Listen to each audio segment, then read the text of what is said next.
بنده علی اصغری هستم، مدرس دوره آموزشی اکسل. در این جلسه قصد دارم بخش سوم از آموزش اکسل رو برای شما عزیزان آموزش بدم. خب به صفحه اکسل میریم، تب اینسرت رو شروع میکنیم. در اولین قسمت از تب اینسرت پایوت تیبل داریم. پایوت تیبل مربوط به اکسل پیشرفته میشه که ما در اینجا باهاش کار نداریم، چون شما باید فرمول نویسی رو یاد بگیرید، میانگین گرفتن ها رو یاد بگیرید تا بتونید از پایوت تیبل استفاده کنید. گزینه بعدی گزینه اینستالیشن هستش، مربوط به عکس میشه. ما میتونید در صفحه اکسل و عکس قرار بدیم، در جاهای مختلف میتونیم عکس قرار بدیم. پیکچر آنلاین میتونیم از سایت عکسی که میخوایم رو دانلود بکنیم و در صفحه قرار بدیم. شیپ های از پیش تعریف شده هستش، میتونیم در اکسل قرار بدیم و ازش رو استفاده کنیم. گزینه اسمارت آرت نمودارهای سازمانی هستن که به جای نمودار میشه ازش رو در اکسل استفاده کرد.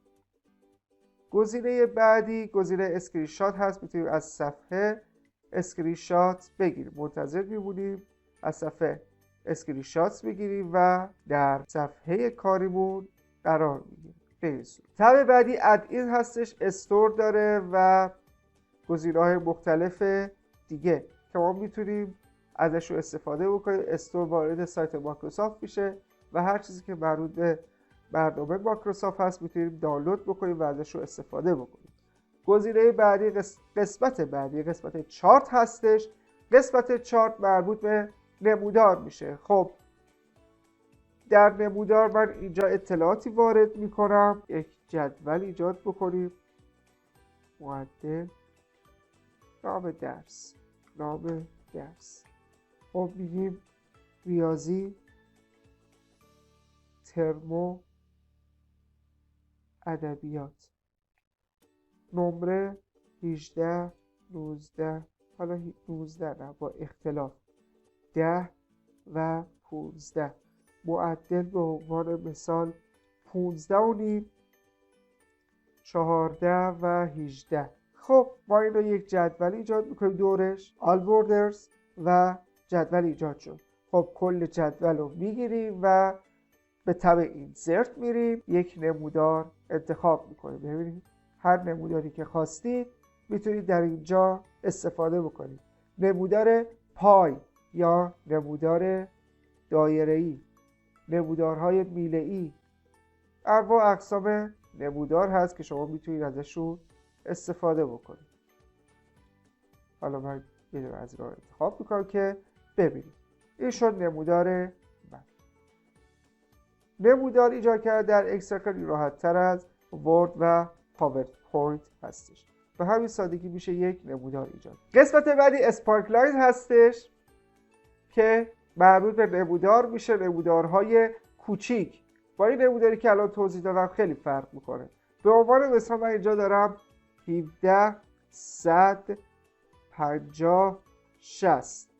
خب حالا 60 یه ذره فاصله بدیم 30. یک نمودار ایجاد میکنه برای یک ستون، برای تمامی ستون ها انجام نمیده، فقط برای یک ستون انجام میده.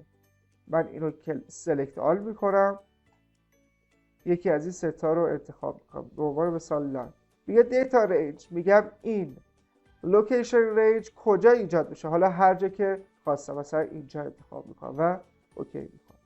برای این سلول، برای این ستون این نمودار ایجاد شد. حالا جاش میتونه این پایین باشه و یا هر جای دیگه. این شد اسپارکلاین. خب گزینه بعدی گزینه فیلتر هستش که فیلتر رو به شما آموزش دادم. هایپرلینک مربوط به ایجاد لینک میشه. تکست باکس میشه یک تکست باکس ایجاد کرد و داخل اون نوشت. این شد تکست باکس. گزینه بعدی هدر و فوتر هستش برای ایجاد سرصفحه و پایین صفحه. گزینه ورد آرت میتونیم نوشتمون رو بهش افکت بدیم در اکسل. گزینه بعدی گزینه ساینچر یا سیگنچر هستش برای ایجاد خط امضا.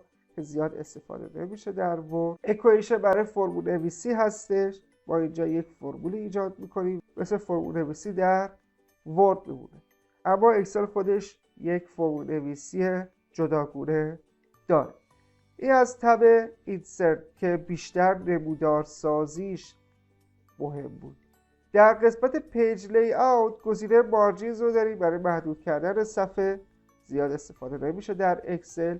اورینتیشن برای پرینت گرفتن، به عنوان مثال من کنترل پی رو میزنم، ببینید صفحه من به صورت عمودی هستش. حالا میخوام بچرخونم لند اسکیپ به صورت افقی بشه، کنترل پی، ببینید به صورت افقی شد.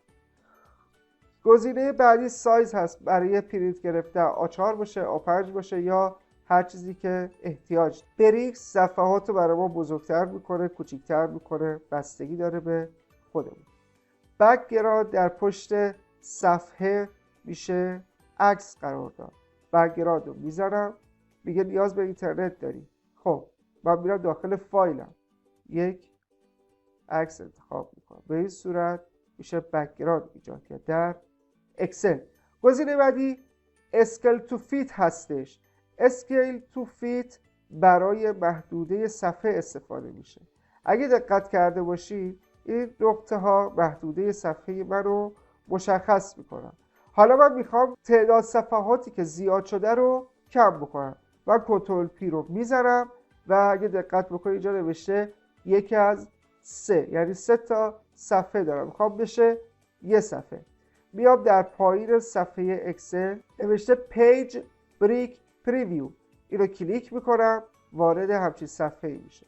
خب من رو میتونم از 3 تا صفحه بکنمش 2 صفحه. میرم حالت نرمال صفحه، کنترل پی، ببین از 3 صفحه شد 2 صفحه. به این راحتی شما میتونید صفحات رو کم و یا زیاد بکنید از طریق گزینه پیج بریک پریویو.